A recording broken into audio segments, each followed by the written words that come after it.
అందరికీ నమస్కారం. Welcome to my channel.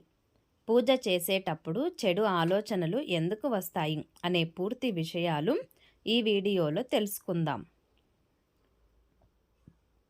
పూజ చేస్తున్నప్పుడు చెడు ఆలోచనలు ఎందుకు వస్తాయి? వస్తే దేనికి సంకేతం? శరీరానికి రోగం వస్తే రోజు యోగా చేస్తారు, ప్రాణాయామం చేస్తారు, వాకింగ్ చేస్తారు.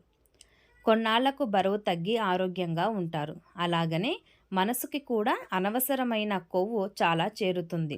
భగవంతుడిపై కొన్ని రోజులు లగ్నం చేస్తే అదే అలవాటు పడుతుంది. పూజ చేసేటప్పుడు ఎటువంటి చెడు ఆలోచనలు రాకుండా ఉండాలంటే ఈ 3 నియమాలు తప్పకుండా పాటిస్తే ఎటువంటి చెడు ఆలోచనలు రావు. అవి ఏమిటో ఇప్పుడు తెలుసుకుందాం. దయచేసి ఈ వీడియో చివరి వరకు చూడండి. అలాగే ఈ వీడియో మీకు నచ్చినట్లయితే ప్లీజ్ ఒక లైక్ చేయండి. మొదటిది సంభోజనం.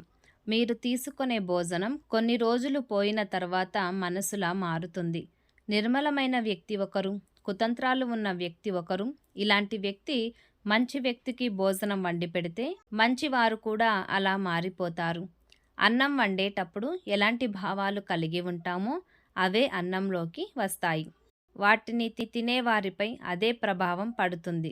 అందుకే పూర్వకాలం ఎక్కడ భోజనం చేసేవారు కాదు, కేవలం అనుష్ఠానం చేసేవారి ఇంట్లో తింటారు. కుల ప్రాతిపదికన కాదు. అలాంటి ఇళ్లలో నిత్యం పూజ చేసి ప్రశాంతంగా వంట చేస్తారనే భావన. వండడమే కాదు, తినేటప్పుడు కూడా అంతే ప్రశాంతంగా తినాలి. అప్పుడు మీ మనసు మారుతుంది. రెండవది సాంగత్యం. మీరు ఎవరితో తిరుగుతున్నారు, ఎవరితో ఉంటున్నాం అన్నదే సాంగత్యం. నిత్యం మన ఇంటికి వచ్చి కంప్లైంట్స్ చెప్పేవారుంటే మీ ఆలోచనలు మారిపోతాయి.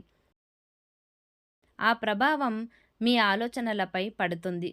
అలాంటి వారిని దూరం పెట్టకపోతే మనసు నిలవదు.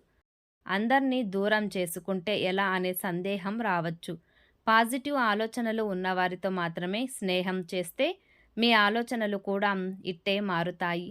భాగవతంలో సుధాముడిని కృష్ణుడు ఏం కావాలని అడిగితే నీ పాదార్చకులతో స్నేహం చాలు కృష్ణ అని అన్నాడు. అలాంటి వ్యక్తుల సాంగత్యం పొందడం అదృష్టం. మూడవది సాహిత్యం. మీరు చదివే పుస్తకాలు, మీరు చూసే వీడియోలు, సినిమాలు మీ మనసుపై ప్రభావం చూపిస్తాయి. వీలున్నంత వరకు మనసుపై ప్రభావం చూపించే వీడియోలు చూడకుండా ఉండడం మంచిది. అందుకే పెద్దలంటారు పురాణాలకు సంబంధించిన పుస్తకాలు చదవమని. చికాకుగా ఉన్న సమయంలో భాగవతం కానీ, సుందరకాండ కానీ చదవండి. లేదంటే భక్తి సంబంధిత సినిమాలు, వీడియోలు చూడండి.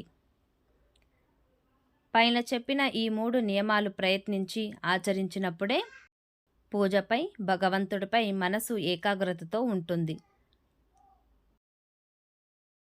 చెడు ఆలోచనలు రాకుండా ఉండడానికి ఆది శంకరాచార్యులు ఇలా చెప్పారు. మనస్సు అటు ఇటు పరిగెడుతుందని అల్లాడిపోవద్దు.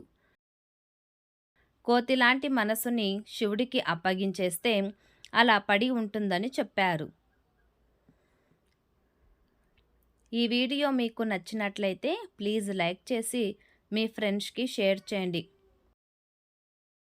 అలాగే మా కొత్త వీడియోస్ మీకు వెంటనే చేరాలంటే మా ఛానల్ని సబ్స్క్రైబ్ చేసుకొని పక్కనే ఉన్న బెల్ ఐకాన్ని ప్రెస్ చేయండి.